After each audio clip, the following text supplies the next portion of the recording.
എല്ലാവർക്കും സ്വാഗതം. ഈ റിവ്യൂ ഇഷ്ടപ്പെടുവാണെങ്കിൽ ഒന്ന് ലൈക്ക് ചെയ്തും സബ്സ്ക്രൈബ് ചെയ്തും സപ്പോർട്ട് ചെയ്യണേ. അപ്പോൾ കനകയുടെ സങ്കടങ്ങളെല്ലാം ഗോവിന്ദനോട് പറയുവാണ്.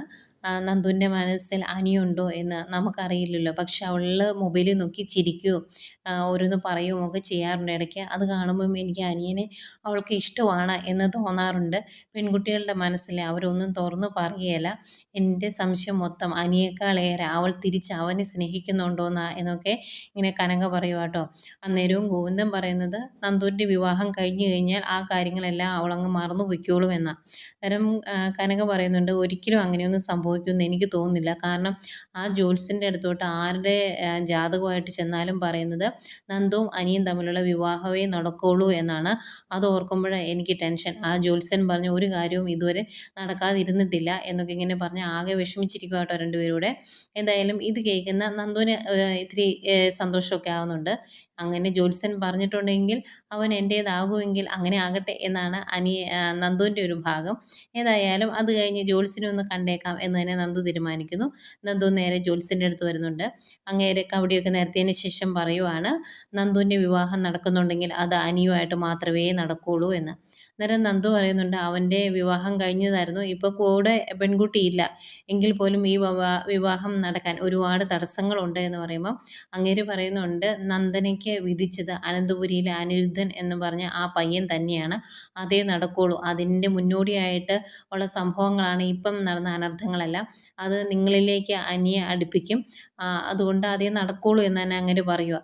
അന്നേരം നന്ദു ചോദിക്കുവാണ് ഇതിനെന്തെങ്കിലും പ്രതിവിധി ഉണ്ടോയെന്ന്. എന്നുവെച്ചാൽ ഈ വിവാഹം നടക്കാതിരിക്കാൻ എന്തെങ്കിലും പ്രതിവിധി ഉണ്ടോ? വെച്ചാൽ ആർക്കും ഇഷ്ടമല്ലല്ലോ അതുകൊണ്ട്. അന്നേരം ജ്യോത്സ്യൻ പറയുന്നുണ്ട് അതിനൊരു പ്രതിവിധിയുള്ളൂ, അനിയനെ നന്ദു വിവാഹം കഴിക്കുക, അല്ലാതെ വേറൊരു പ്രതിവിധിയും ഇവിടെയില്ല.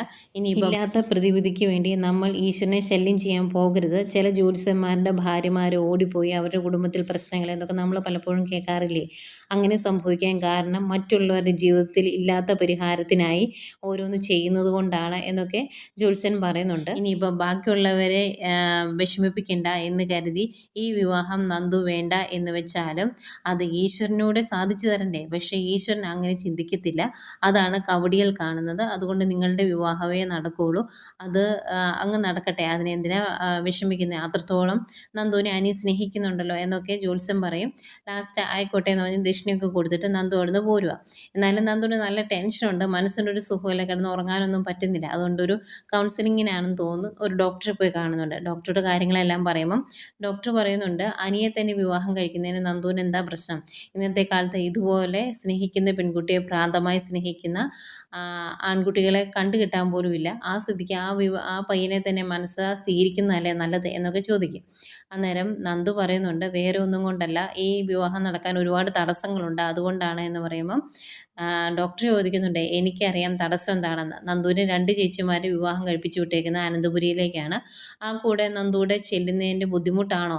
അതൊന്നും ഓർത്തിട്ട് ഇന്നത്തെ കാലത്ത് കാര്യമൊന്നുമില്ല, നിങ്ങൾ തമ്മിൽ സ്നേഹിക്കുന്നുണ്ടെങ്കിൽ നിങ്ങൾ വിവാഹം കഴിക്കുക, അത് തന്നെയാണ് വേണ്ടത് എന്നൊക്കെ പറഞ്ഞിട്ട് കുറേ ഉപദേശിക്കുന്നുണ്ട്. ഒരു 10 മിനിറ്റ് മേലെ ഡോക്ടർ ഉപദേശമാണ് നന്ദുവിനെ. എന്നിട്ട് പറയും എന്തൊക്കെയാണേലും നിങ്ങളുടെ വിവാഹം നടക്കണമെന്നാണ് എൻ്റെ ആഗ്രഹം. അങ്ങനെ വിവാഹം നടക്കുവാണെങ്കിൽ എന്നെ അറിയിക്കണം, ഞാൻ വരും എന്നൊക്കെ പറഞ്ഞിട്ടാണ് ഡോക്ടർ അവിടുന്ന് നന്ദുവിനെ വിടുന്നത്.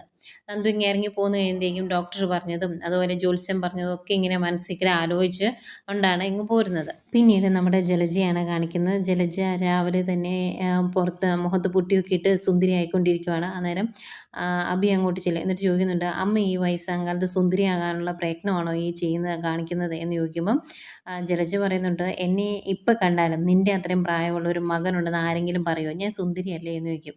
അന്നേരം അബി പറയുന്നുണ്ട് ഞാൻ ഇങ്ങോട്ട് വന്നത് ഒരു സന്തോഷ വാർത്ത പറയാനാണ്. നമുക്ക് ചെയ്യാൻ കഴിയില്ല എന്ന് കരുതിയ ഒരു കാര്യം അനാമിക ചെയ്യാൻ പോവാണ്.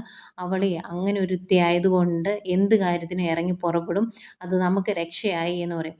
അന്നേരം ജലജ പറയുന്നുണ്ട് എടാ അവൾ ചെയ്യാത്ത കാര്യം എന്ന് പറയാൻ നിനക്ക് നാണമില്ലേ? ശരിക്കും ഇവിടുത്തെ മൂത്ത കൊച്ചുമോനെ താറടിച്ച് കാണിക്കാൻ നിനക്കൊരു അവസരം കിട്ടിയിട്ട് നീ അത് കളഞ്ഞു കുളിച്ചില്ലായിരുന്നോ? അന്ന് നിനക്കത് ഈസി ആയിട്ട് ചെയ്യാമായിരുന്നല്ലോ എന്ന് പറയുമ്പം അബി പറയുന്നുണ്ട് അമ്മ എനിക്കത് അങ്ങനെയൊന്നും ചെയ്യാൻ പറ്റിയില്ല. ഞാൻ സമീപിച്ച ചാനലുകാർ ആദർശിനെയും നയനെയും ഒക്കെ അറിയുന്നവരായിരുന്നു. അതുകൊണ്ട് തന്നെ ഈ വിഷയം പുറത്തു പോകാതിരിക്കാൻ വേണ്ടി അവരത് തടഞ്ഞു. പക്ഷേ ഈ പ്രാവശ്യം അങ്ങനെയല്ല. ആ ഒരു പ്രശ്നം ഞാൻ പരിഹരിച്ചിട്ടുണ്ട്. ആദർശനും നയനയ്ക്കും അങ്ങനെ പെട്ടെന്നൊന്നും കടന്നു കയറാൻ പറ്റില്ലാത്തൊരു ചാനലിനെയാണ് ഞാൻ അനാമികയെ പരിചയപ്പെടുത്തി കൊടുത്തിരിക്കുന്നത്. അതുകൊണ്ട് തന്നെ ഇനി ഈ വീട് നിന്ന് കത്തും, അതിൽ യാതൊരു സംശയവും ഇല്ല എന്ന് പറയുമ്പോൾ ജലജയ്ക്ക് ഭയങ്കര സന്തോഷമാട്ടോ. ഏതായാലും നല്ല കാര്യം, അവളത് ചെയ്യട്ടെ. ഇതിനിടയ്ക്ക് നമുക്ക് വേണ്ടത് നമുക്ക് സാധിച്ചെടുക്കണം എന്നൊക്കെ ജലജ പറയുന്നുണ്ട്. ഏതായാലും ഇതുപോലുള്ള ചർച്ചകൾ നടന്നുകൊണ്ടിരിക്കുമ്പം നമ്മുടെ നയന നവ്യ വന്ന് കാണുന്നുണ്ട്. എന്നിട്ട് നവ്യയോട് പറയുവാണ്, ഇവിടെ നടക്കുന്ന പ്രശ്നങ്ങളൊക്കെ ചേച്ചിക്ക് അറിയാലോ.